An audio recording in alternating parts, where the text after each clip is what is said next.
And year. Paper first paper में क्या पढ़ेंगे, इसके क्वेश्चन करेंगे complete. Political history of middle India, यानी कि जो भारत का जो मध्य भारत था उसकी राजनीतिक स्थिति के बारे में पढ़ेंगे, इतिहास के बारे में पढ़ेंगे। और भारत में जो हिस्ट्री है पॉलिटिकल की, यानी कि राजनीतिक जो इतिहास है मध्य भारत का, वो 1526 से लेकर 1740 तक रहा है।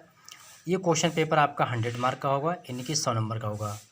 नेक्स्ट है आपका second paper history of Europe, यानी कि यूरोप का इतिहास। इसमें हम पढ़ेंगे 1789 से लेकर 1870, यानी कि 1789 से लेकर 1870 तक इसका इतिहास पढ़ेंगे यूरोप के बारे में, पेपर सेकंड में। तो ये आपका 100 मार्क का है, इसमें 100 मार्किंग रहेगी। और क्वेश्चन ये जो हैं वो सारे मतलब यूनिवर्सिटी एग्ज़ाम, कोई भी यूनिवर्सिटी हो, पेपर सभी के लिए आते हैं, हिस्ट्री सबकी इसी होती है। तो इसमें हम क्वेश्चन कंप्लीट करने वाले हैं दोनों पेपरों के एक ही वीडियो में। तो प्लीज़ वीडियो आप एक लाइक कर दीजिए, शेयर कर दीजिए और बढ़िया सा कमेंट कर दीजिए कि आपके क्वेश्चन पेपर में कितने क्वेश्चंस फंस रहे हैं, ये भी आप बताएं। बाकी आपको किस सब्जेक्ट पर वीडियो चाहिए कमेंट में बताइएगा, उसे भी पूरा करने की कोशिश करेंगे हम। और आइए शुरू करते हैं इंपॉर्टेंट क्वेश्चन। दोनों पेपर हैं इसमें, आप प्लेलिस्ट देखिए और प्लेलिस्ट के साथ ही आप देख सकते हैं आइकन बटन को टच करके भी आप वीडियो देख सकते हैं, और एंड स्क्रीन का भी जो बटन है वो टच करके आप वीडियो देख सकते हैं नेक्स्ट टाइम। तो देखिए यहाँ पर पहला क्वेश्चन है, उत्तर मुगलों के आगमन के समय भारत की स्थिति यानी कि राजनीतिक स्थिति पर प्रकाश डालिए, यानी उस समय राजनीतिक स्थिति कैसी थी आपको ये बताना है। नेक्स्ट है, पानीपत के प्रथम युद्ध की विवेचना कीजिए एवं बाबर, यानी कि पानीपत का जो प्रथम युद्ध हुआ था वो बाबर के बीच हुआ था, तो बाबर ने उस युद्ध में सफलता कैसे प्राप्त की, उस सफलता के बारे में बताइएगा।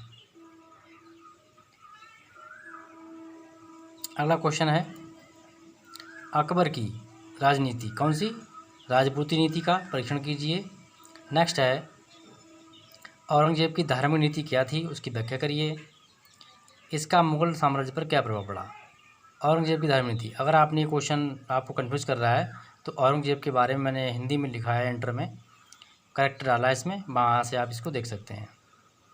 अगला क्वेश्चन है, औरंगजेब की नीति, औरंगजेब की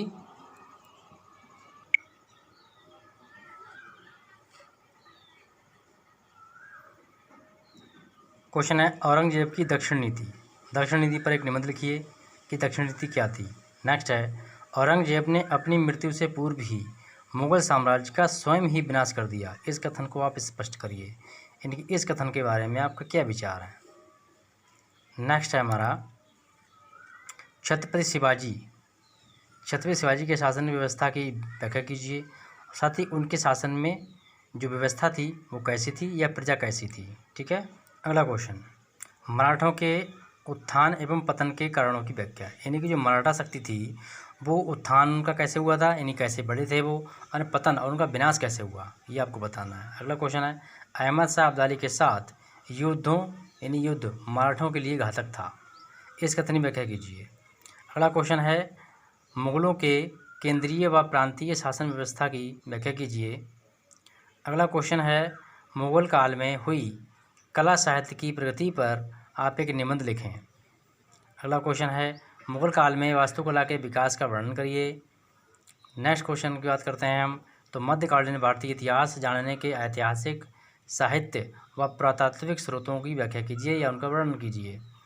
नेक्स्ट क्वेश्चन है, हुमायूं के चरित्र एवं व्यक्तित्व का परीक्षण, यानी कि उसकी आपको चरित्र विशेषता लिखनी है हुमायूं की। ठीक है। नेक्स्ट है, अकबर दीन इलाही का संस्थापक था, ये कथन स्पष्ट कीजिए, या उसने दीन इलाही की व्यवस्था स्थापना क्यों की थी वो बताना आपको।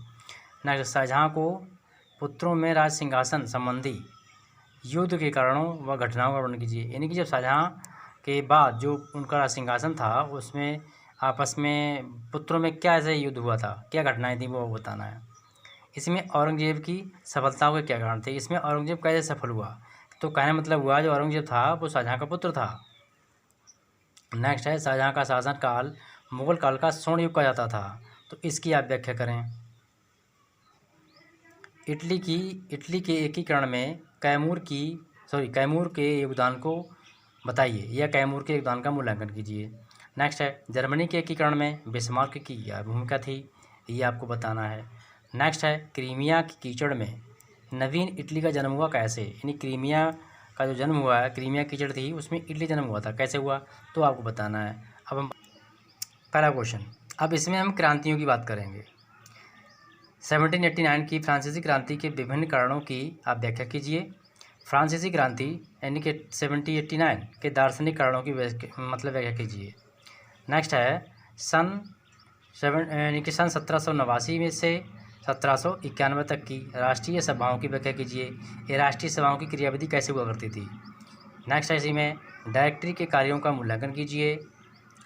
अगला क्वेश्चन है नेपोलियन विश्व के सभी समाज सुधारकों में से एक था, इस कथन के संदर्भ में आपके क्या विचार हैं।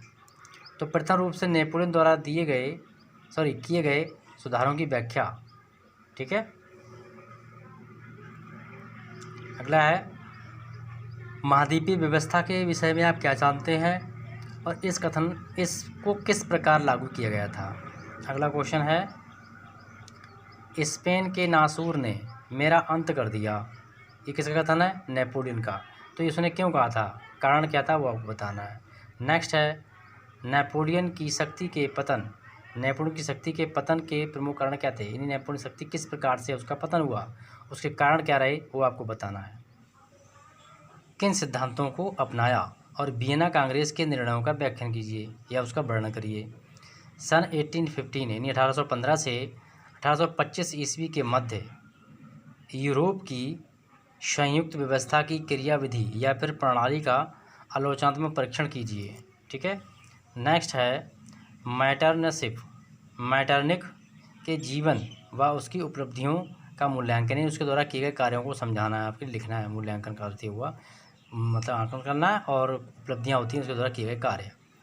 सन 1830 ईस्वी की क्रांति यानी कि फ्रांस की क्रांति के कारणों की व्याख्या कीजिए, यानी कि फ्रांस में 1830 में क्रांति क्यों आई, उसका कारण क्या था ये बताना है, क्योंकि किसी क्रांति का कोई ये कारण नहीं होता है। 1848 ईस्वी का वर्ष यूरोप के इतिहास में एक आश्चर्यजनक घटनाओं का वर्ष था, इस कथन की आप सत्यता प्रमाणित करें।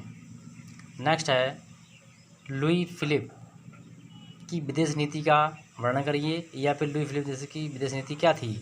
अगला नेपोलियन तृतीय के कार्यों का व उसकी विदेश नीति की व्याख्या करिए आप।